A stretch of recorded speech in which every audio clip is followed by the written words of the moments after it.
Hello everybody and welcome back to my Let's Play of Bendy and the Ink Machine. From where we last left off, we've finally completed the entire game, but now I'm going to show you something very special.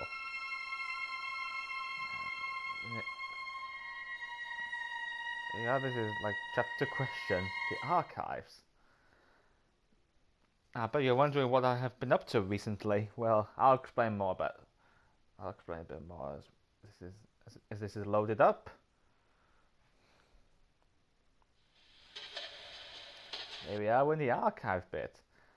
Now, as you know, well, after I think on what was it? Hold on a minute.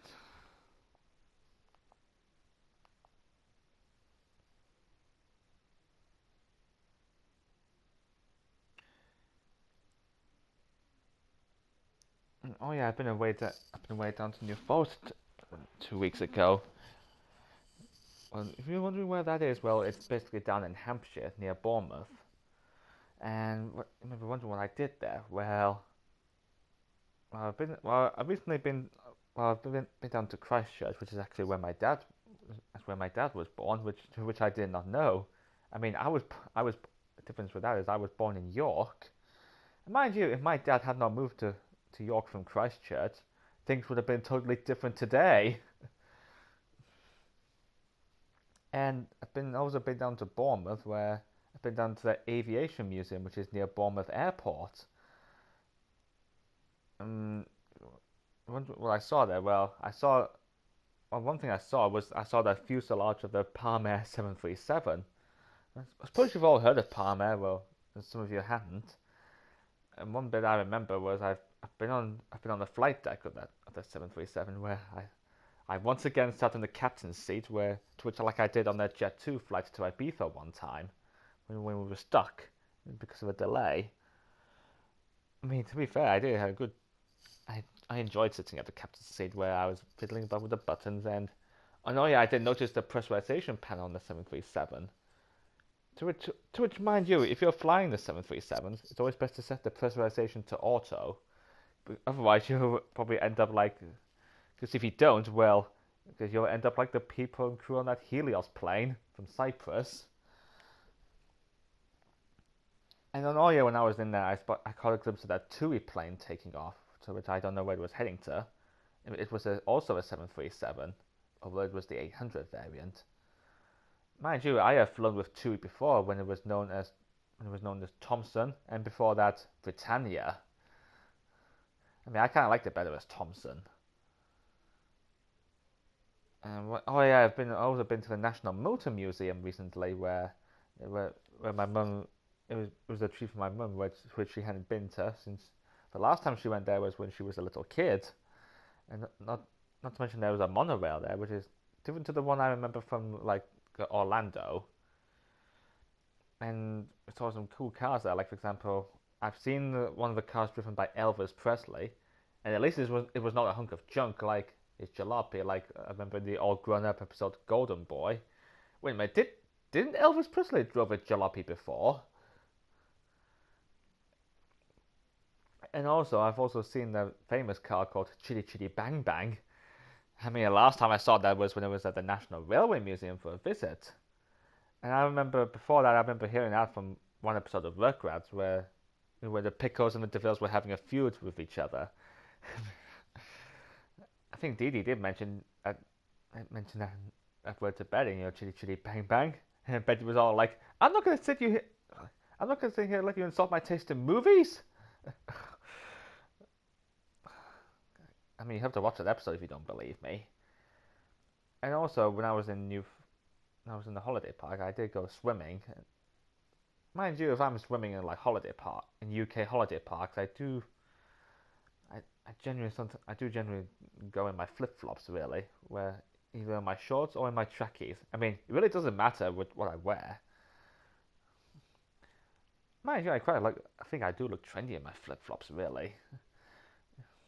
And also, I remember next door to us was a couple with a cocker spaniel named Leo. I mean, he was quite alright when he was on me at first, looking at me.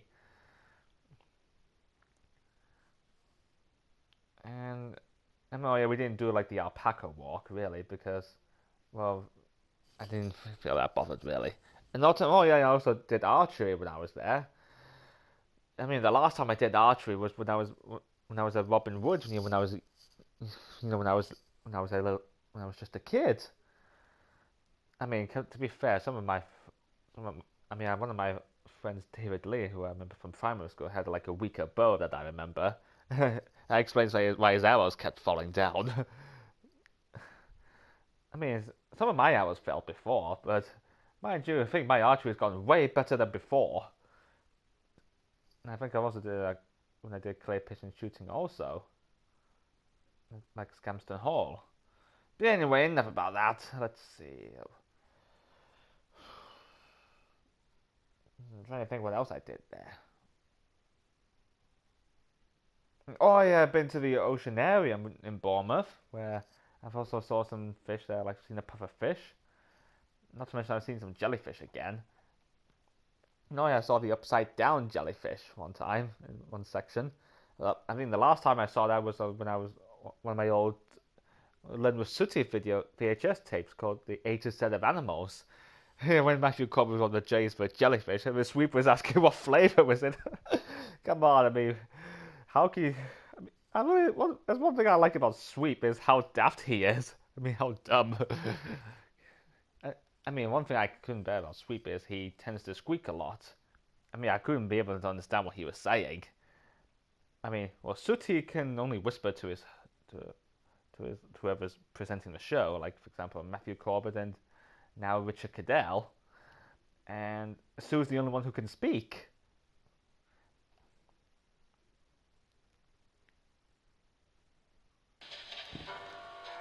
And also I saw some sharks there, like the nurse shark that I haven't seen since SeaWorld in Orlando. No, yeah, I remember seeing some stingrays there as well. I suppose you've all heard of stingrays, really. Well, I suppose you've all heard of that one incident, the stingray incident with Steve Irwin, where I mean, I told my mum about how Stingray got killed, how Steve Irwin got killed. But it basically turns out the reason why he got killed was because he was trying to film a stingray for his documentary called Ocean's Deadliest, I think. And I think he was trying to film it swimming away, and then I think the stingray just like mistook his shadow as a predator, and then it just struck with his barbed spine on the base of its tail. I think it got him like in the heart. I think. I don't know if there was like footage of Steve. I don't know if there was footage of a stingray attacking him, or the footage of a stingray attacking Steve Irwin. I don't know what happened to it really. But I remember stroking the stingrays at SeaWorld in Orlando. It was like this, very gentle. But one thing that baffles me is how come it didn't attack me when I was stroking it? I mean, stingrays only attack when they're provoked, or when they're threatened. But anyway, let's see what we got here. Bendy and the Ink Machine began when the developer cartoonist known as the Meatley experimented with bringing a sketch 2D style into a 3D world. After turning the idea into a horror game, Chapter 1 of the game was created in a little under a week with programmer friend Mike Mood and released on February 10th, 2017. Much to their surprise, it struck a chord with global indie gamers almost overnight. The Midley and Mike Mood decided to drop all other projects to work on Bendy and tell a most unique ink story. The entire game was completed a chapter at a time in a year and a half by a small but dedicated group of indie developers. Although the concept and the story reminded, almost the story wimmed as originally intended. The game changed over development as characters and models were refined from their early thrown together versions. This archive is a peek behind the scenes at that process. Ah, I get this is almost like a Madame Tussauds type museum with wax dummies. Hey, this is Brute Boris who we fought in chapter 4. Let's see here. Alice Angel's monstrosity, Brute Boris, was one of the biggest surprises of chapter 4. His design was roughly based on a Frankenstein monster, but with a more unfinished appearance. Alice took parts from within him and substituted things that his body is rapidly rejecting. Look at him here, sounds like a Frankenstein version of Goofy. I'm never wondering how come he's not attacking us. There's Boris, who's like a Goofy wannabe. Let's see, I mean, if you own this movie yourself, you better have a read through this yourself. Although I'm not going to waste all my time reading all this. And still, this is almost like being in the museum. Ah, that is the original ink machine, which I think was different to the one in the final version.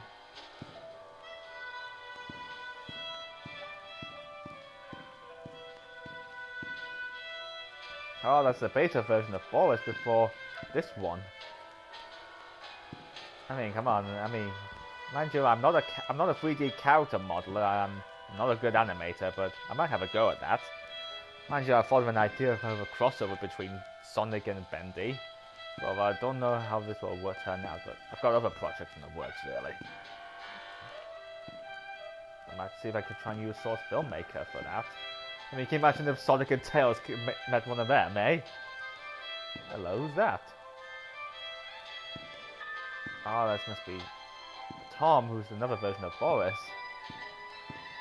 That's Alice Angel, but that's the other one here who we first encountered.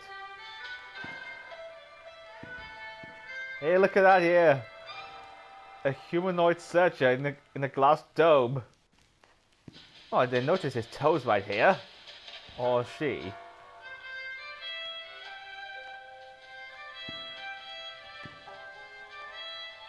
It's Sammy Lawrence. Sammy's final form came complete with a bulked-up stature and more powerful limbs. The mad songwriter may finally get noticed now, at least by fans. That's Sammy Lawrence, who we saw in Chapter 2, who he actually knocked me out with a shovel. And that's him wielding an axe in Chapter 5, after his supposed death from Ink Bendy. And that's the beta version of him. He looks very skinny. Don't know if he was on a diet.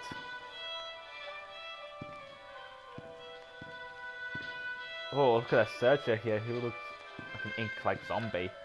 Ah, there we go. The final searchers were far more robust in appearance. They were smoother with better ink effect and a more human appearance.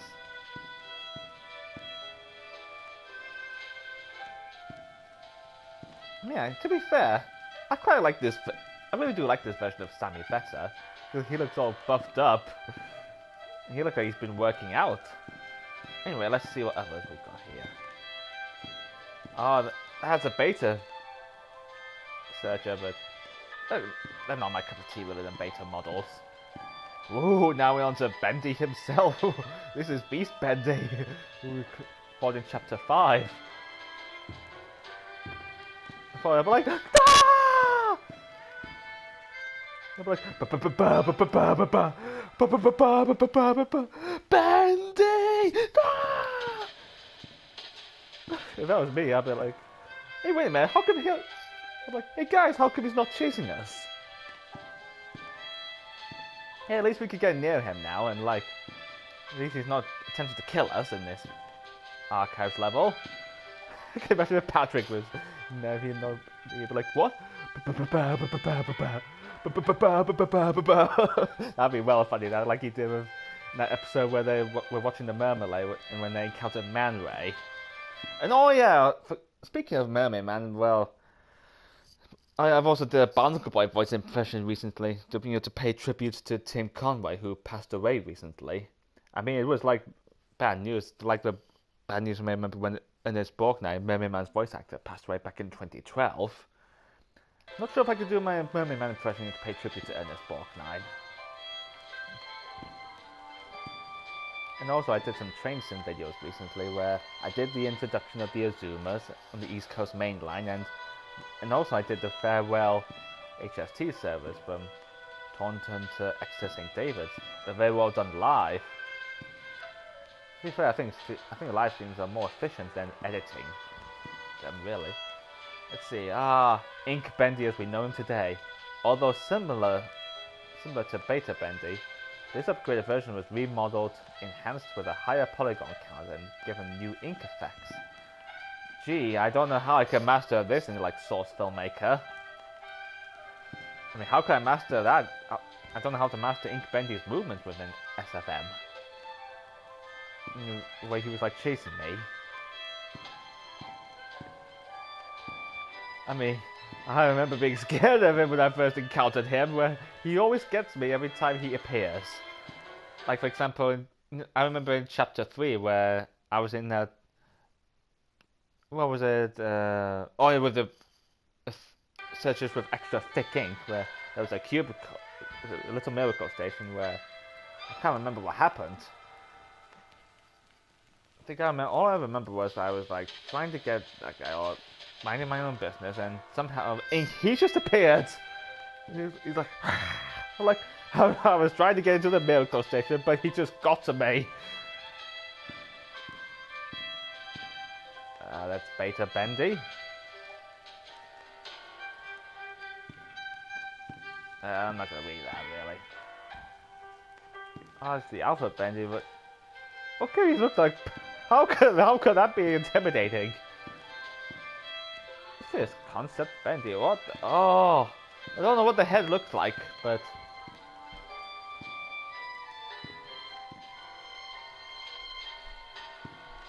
But anyway, let's have a look. Let's have a look at the ink machine itself. That must be what they use to create these life-size animated characters. Still, I'm surprised why Walt Disney didn't follow that idea when he was making animated movies. Like this is Henry Stein. Once an equal business partner of Joey Drew, Henry Stein was a talented animator and character designer until leaving the company around 1930.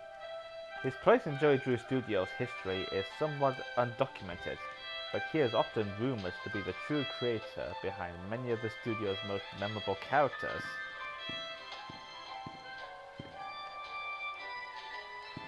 And also, I remember doing the City of Troro's 115th anniversary, or live, where I did it on May the 4th. And also after that, I also heard some shocking news, which was involving my Uncle Martin's mother, who passed away recently from cancer. Which is more devastating to him, like last year with his wife Suzanne, who's my auntie Suzanne.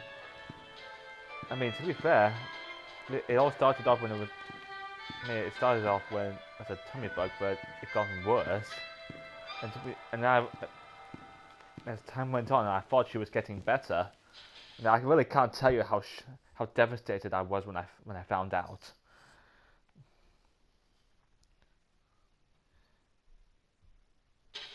Oh, there's a butcher gang who we didn't get around to. Let's see, the Piper, Striker, and Fisher make up the dreaded butcher gang.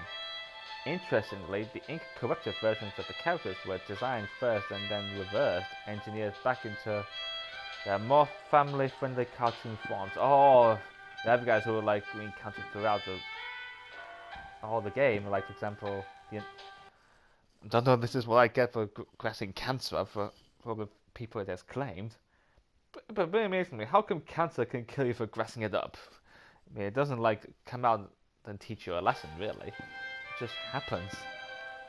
Well, at least these guys are not chasing us at this moment. But one thing I couldn't stand is gargling noises when they were moving around. You know, they're they were called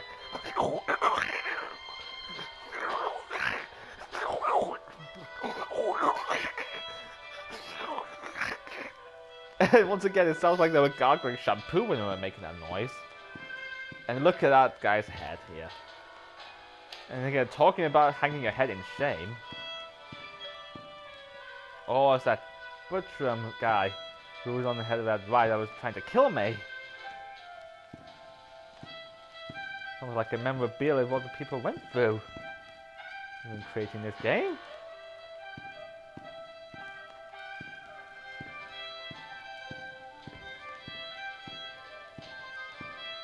To be fair, I wouldn't mind returning back here in the future at some point.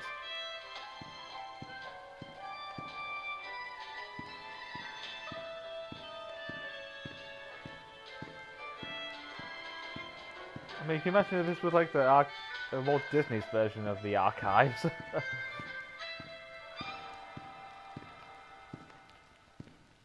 Oh, I still remember. I remember in chapter 5 where the butcher gang were chasing us in the maze, where we had to avoid them. Oh, I remember when Tom. Oh, no, yeah. Before I went away, I went I went to the cinemas with my dad to see Avengers Endgame, where remember the beginning portion where, pardon me for the spoilers, remember that one bit where the Avengers encountered Thanos after the events of Infinity War, where he destroyed the stones after using them, and Thor just like decapitated him, got him by where Sammy's neck is.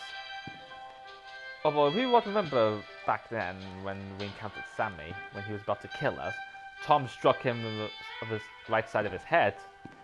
To which that's what Thor did. That's what Thanos did say to Thor in in Infinity War. He's like, you should have aimed for the head. Now, how did he use the Infinity Gauntlet again? When he was like this. Oh yeah. When you use the Infinity Gauntlet, everything just like flaked away into nothing. I mean, I don't know how to master that effect, flaking away and all that. Kind of similar to what happened to Voldemort in the Deathly Hallows Part 2, after his final battle with Harry. I mean, one thing I could do, if I want to make characters fade away into nothing, I just have them like slowly fading away, like for example in Dragon Ball Z, like for example with Guru, when he was dying of old age. That's one thing I could do. I mean, that'd be tricky to master characters fading away as if they're dying. But anyway, I think that's a good treat for you anyway. For all the adventures we've been through in Bendy and the Ink Machine. And so anyway, I think I'm going to take a 3-month break. But I'll probably be back in the fall, in the autumn. But I don't know what other Let's Plays I might be doing. Possibly might do like Oddworld New and Tasty or Doom 2016 and all that. And so anyway, and until then, I'll see you next time. Bye.